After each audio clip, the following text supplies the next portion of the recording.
Jemaat yang dikasihi dalam nama Tuhan Yesus Kristus, Salam Aleikum. Pada saat ini kita bersama-sama beribadah dan untuk mengawalinya, marilah kita masuk dalam saat teduh.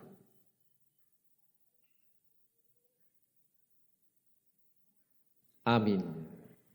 Ibadah yang kita adakan ini berlangsung dalam nama Allah Bapa, Putra, dan Roh Kudus. Kiranya damai Kristus besertamu. Jemaat yang dikasihi dalam nama Tuhan Yesus Kristus, ibadah kita pada saat ini di tanggal 12 ini, kita masih dalam suasana ulang tahun gereja tanggal 11 Juli 2020 atau hari kemarin. Dan pada saat ini marilah kita bersama-sama merenungkan kembali suasana ulang tahun ini dalam khotbah minggu. Marilah kita menerima sabda Tuhan, sebelumnya kita masuk dalam doa saya hantarkan. Allah Bapa kami yang bertahta di dalam kerajaan surga yang mulia, yang berkarya dalam Kristus Yesus dan memberi kami kekuatan dalam Roh Kudus. Kami bersyukur Tuhan pada saat ini Engkau telah memberkati kehidupan kami. Dan kami mengakui di dalam kehidupan yang kami lakukan, Engkau senantiasa menuntun kami dan memberkati kami. Ampunilah Tuhan dosa-dosa dan kesalahan yang telah kami lakukan.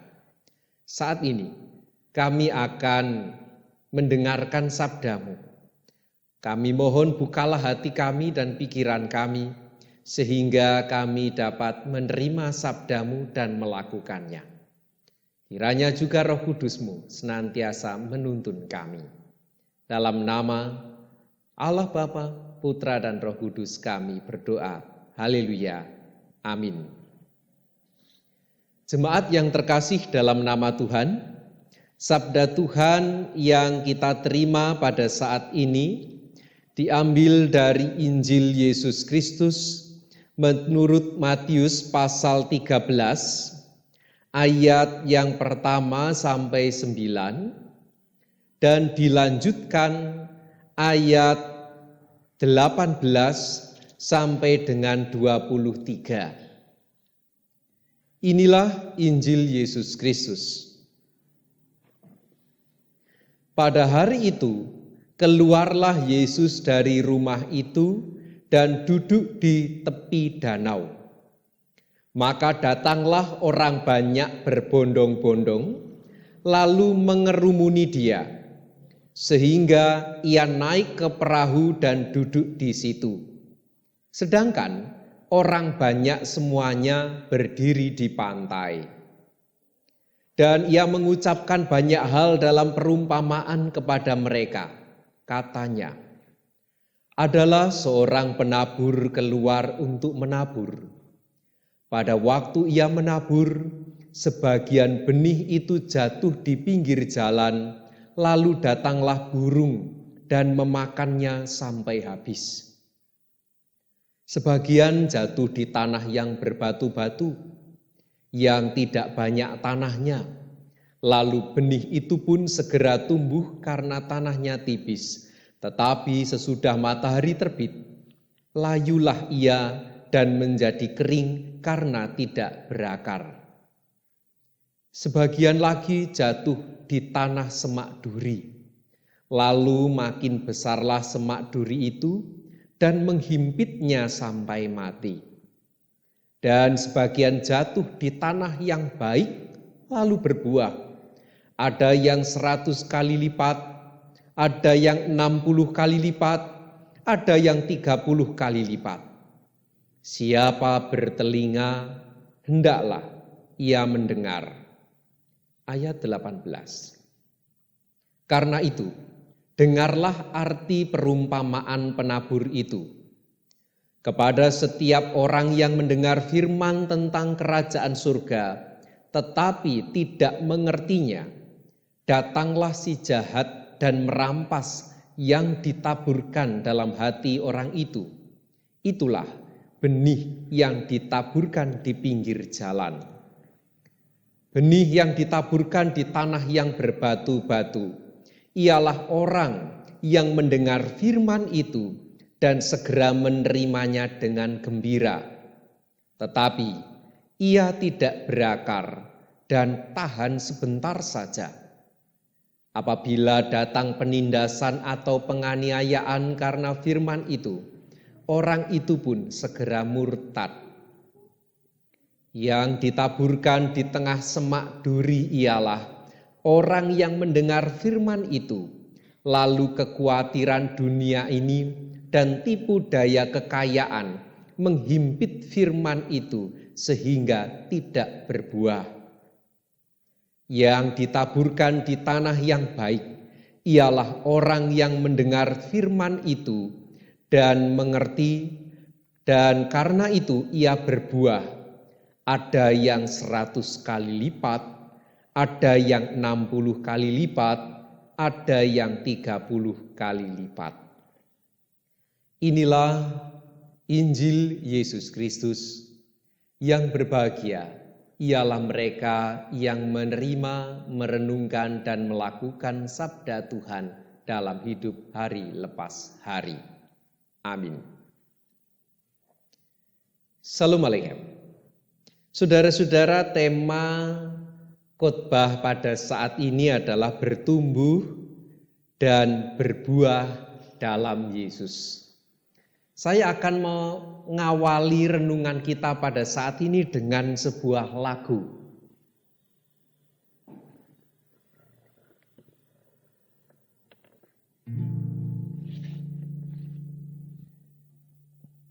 Selamat ulang tahun kami ucapkan, selamat panjang umur kita akan doakan, selamat sejahtera sehat sentosa, selamat panjang umur dan bahagia. Saudara-saudara yang terkasih, lagu itu saya tujukan untuk GKJ Cawas yang pada saat ini berulang tahun yang ke-11. Tentu kita ikut berbahagia semua dan saya yakin jemaat semua juga berbahagia karena gereja kita bisa menginjak usia 11 tahun. Yang menjadi perenungan kita pada saat ini dalam khotbah kali ini. Pada usia yang ke-11 tahun ini, apakah gereja kita sudah menunjukkan kualitas yang baik atau sekedar kuantitas? Jemaat yang terkasih dalam nama Tuhan, kualitas dan kuantitas itu perlu berjalan seiring. Keduanya mempunyai arti yang berbeda dalam Kamus Besar Bahasa Indonesia. Kalau kualitas adalah tingkat baik buruknya suatu kadar atau mutu, sedangkan kuantitas berarti jumlah. Kalau kualitas itu dikaitkan dengan kehidupan manusia, berarti orang yang memiliki kepribadian baik itu berkualitas. Sedangkan kuantitas berarti orangnya banyak, jumlahnya banyak, dan belum tentu berkualitas. Menjadi penting dalam perumpamaan kita pada saat ini, dalam perumpamaan yang diberikan Yesus tentang penabur di ayat 13, pasal 13 ayat pertama sampai 9 dan 19 sampai 23. Pada saat itu dikisahkan oleh Matius bahwa ketika Tuhan Yesus mengajar banyak orang, datang berbondong-bondong. Ayat pertama dan kedua. Jelas ini berbicara tentang kuantitas atau jumlah. Nah, apakah mereka benar-benar berkualitas? Yang datang orang berbondong-bondong itu apakah berkualitas? Apakah mereka sungguh-sungguh menerima sabda Tuhan dan melakukan? Bisa ya dan juga bisa tidak. Bacaan sabda Tuhan ini mengajar kita tentang setiap orang percaya haruslah mengembangkan kualitas hidupnya dalam menerima firman Tuhan.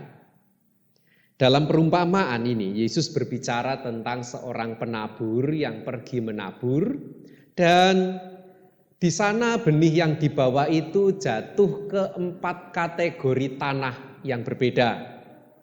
Yang pertama, ada kategori tanah di pinggir jalan. Itu di ayat yang ke-19 kita bisa baca. Yaitu di sana dikisahkan tentang setiap orang yang mendengar firman tentang kerajaan surga tetapi tidak mengertinya, datanglah si jahat dan merampas yang ditaburkan dalam hati orang itu. Itulah benih yang ditaburkan di pinggir jalan. Tanah di pinggir jalan itu selalu keras. Jadi gambaran ini adalah gambaran orang yang selalu mengeraskan hatinya dalam mendengar firman Tuhan. Sehingga firman Tuhan yang ditaburkan dalam hatinya, ada godaan dan lain sebagainya, akhirnya hilanglah firman itu. Lalu kategori yang kedua, tanah yang berbatu. Ini bisa kita lihat dan bisa kita baca di ayat 20. Benih yang ditaburkan di tanah yang berbatu-batu ialah orang yang mendengar firman itu dan segera menerimanya dengan gembira, tetapi tidak berakar. Ya, hanya tahan sebentar saja. Apabila datang penindasan penganiayaan, firman itu orang itu segera murtad. Jadi tidak berakar. Banyak sekarang orang-orang yang memang hidupnya firman Tuhan ini tidak berakar. Hanya mendengar firman Tuhan, datang ke gereja, pengkhotbahnya lucu, kemudian pulang, firmannya tadi apa? Tidak tahu, hanya ceritanya tentang lucu-lucu. Tidak berakar. Jangankan berakar, ingat saja tidak.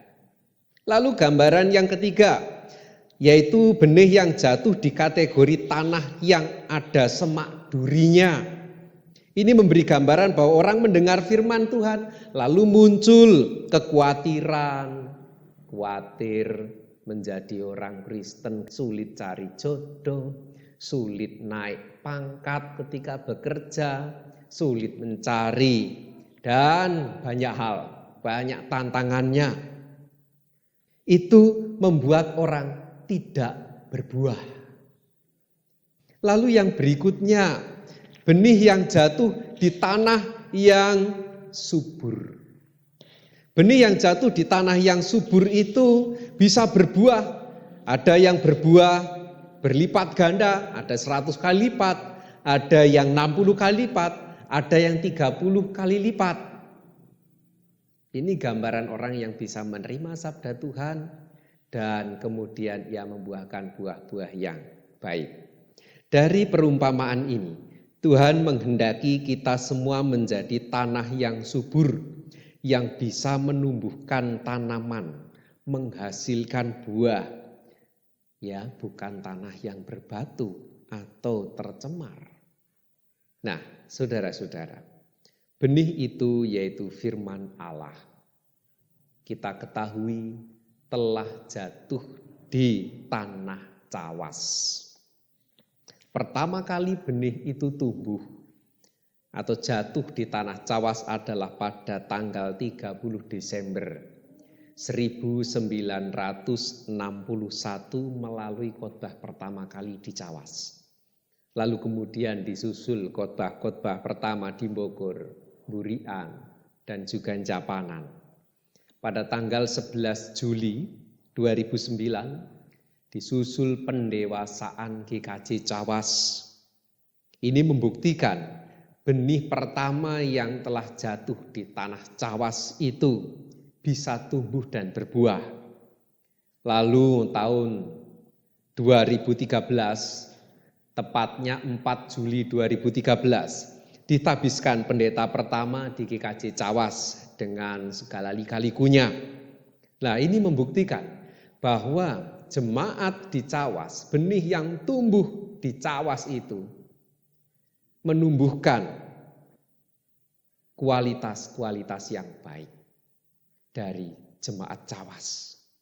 Dari segi kuantitas juga demikian. Dari awal benih itu jatuh tahun 1961 hingga sekarang. Di sana juga jelas kalau awal dulu hanya beberapa orang, sekarang kurang lebih 400 warga jemaat dewasa dan anak-anak.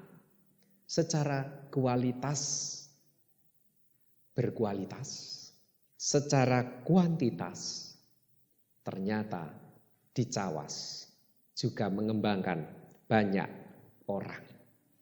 Nah, sekarang usia gereja kita adalah 11 tahun. Pendiri gereja yang terdahulu telah membuktikan kualitas dan kuantitas yang ada di GKJ Cawas. Benih yang tumbuh dan berbuah banyak dan berkualitas. Sekarang tinggal kita sebagai warga jemaat yang hidup pada saat ini. Nah, kita bertugas melanjutkan pertumbuhan benih itu sejak sekarang dan seterusnya. Yang menjadi perenungan kita saat ini adalah tanah mana yang ada di dalam hati kita. Apakah hati kita itu seperti tanah yang keras, tidak mau menerima firman Allah, tidak mau belajar, tidak mau kemudian ngangsu kawruh kepada gereja-gereja yang lain, rumangsa pinter? Atau tanah kedua, tanah berbatu, mendengar, mau belajar, tetapi mudah melupakan pelajaran-pelajaran itu?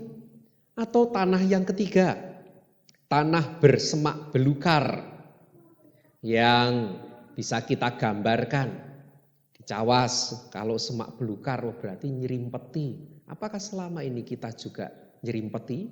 Atau tumbuh di tanah subur yang bisa membuahkan buah-buah yang baik, yang matang, bisa dimakan dan tidak busuk? Yang mana kita dari 4 hal ini? Marilah itu kita buktikan di masing-masing hidup kita sekarang dan seterusnya.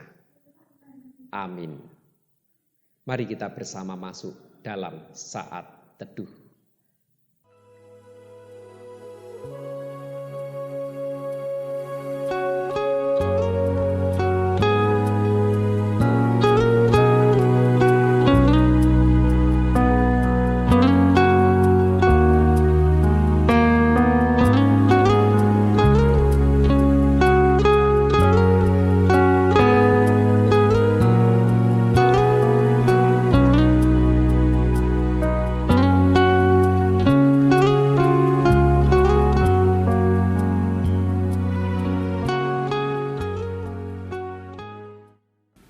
Mari kita bersama-sama bangkit berdiri, kita mengakui pengakuan iman rasuli kita bersama-sama.